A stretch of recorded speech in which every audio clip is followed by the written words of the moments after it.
திராவிட முன்னேற்ற கழகத்தின் கட்டப்பாவாவும் கூட என்னை எடுத்துக்கங்க. நீங்க ஆளுங்கட்சினா போய் அட்டை மாதிரி ஒட்டிக்கிறது, எதிர்கட்சியா இருக்கையில போய் பயந்து பம்பி போறத கட்டப்பா நான் அல்ல. என்னைய இந்த நிகழ்ச்சிக்கு கூப்பிட்டப்போ பொதுவா பிஸியான டைம் என்னன்னு கேட்டா திங்கக்கிழமையிலிருந்து வெள்ளிக்கிழமை வரைக்கும் சொல்லுவாங்க. என்ன ஸ்கூல் இருக்கும், ஆபீஸ் இருக்கும்.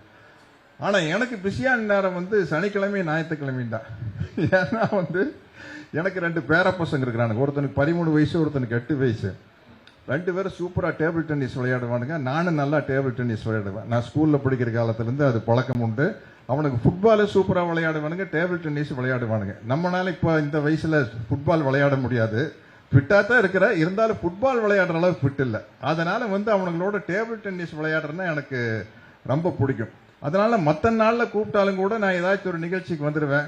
சனிக்கிழமை ஞாயிற்றுக்கிழமை கூப்பிட்டா ஏதாச்சும் ஒரு டூப் அடிச்சு தப்பிச்சுக்குவேன். ஆனா என்னுடைய அன்பு தம்பி மா சுப்பிரமணியம் அவர்கள் சொன்ன மாதிரி என்னுடைய தம்பி கருணாநிதி கூப்பிட்டப்போ கண்டிப்பா வரன் தம்பி அப்படின்னு அவருக்கு ஒரு சின்ன ஆச்சரியம். நான் சொன்னேன், திமுக ஆளுங்கட்சியா இருந்தாலும் கூட ஏதாச்சும் டூப் அடிச்சு தப்பிச்சுக்குவேன். எதிர்கட்சியாக இருக்கையில நிச்சயமாக திமுகவிற்கு துணையாக நிற்பேன். ஆளுங்கட்சினா போய் அட்டை மாதிரி ஒட்டிக்கிறது, எதிர்கட்சியா இருக்கையில போய் பயந்து பம்பி போறத கட்டப்பா நான் அல்ல.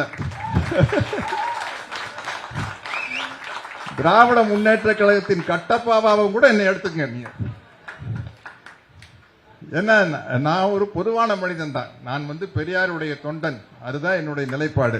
ஆனால் பெரியாருடைய தொண்டன் மிகவும் இணக்கமா இருக்கும் அரசியல் இயக்கம் திராவிட முன்னேற்ற கழகம் தான். அதனால் திராவிட முன்னேற்ற கழகத்திற்கு துணையாக பக்கபலமாக அப்படின்னு எல்லாம் சொல்றதுக்கு நான் விரும்பல. ஏன்னா அது ஒரு பெரிய ஆலமரம். அந்த ஆலமரத்தில் எத்தனையோ விழுதுகள் இருக்குது. நான் அந்த ஆலமரத்தினுடைய நிழல்ல இளைப்பாடுறவன். ஏன்னா இன்னைக்கு எங்களுக்கு இன்னைக்கு நடிக்கிறதுக்கு 4 காசு கொஞ்சம் எக்ஸ்ட்ரா கிடைக்குனாலும் கூட தமிழ்நாடு நல்லா இருக்கிறதுனால தான் மக்கள் கையில காசு இருக்குது, சினிமா பார்க்க வராங்க. அதனால நம்மளுக்கு நல்ல சம்பளம் கிடைக்குது. அதனால எந்த வகையில பார்த்தாலும் இந்த சமூக நீதி கோட்பாட்டை முதன்மையாக கொண்டிருக்கும் இந்த கழக இயக்கம் தான் தமிழ்நாட்டுக்கு எப்பொழுதுமே காவலனாக இருக்கும் என்று கூறி உங்களிடமிருந்து விடைபெறுகிறேன். நன்றி, வணக்கம்.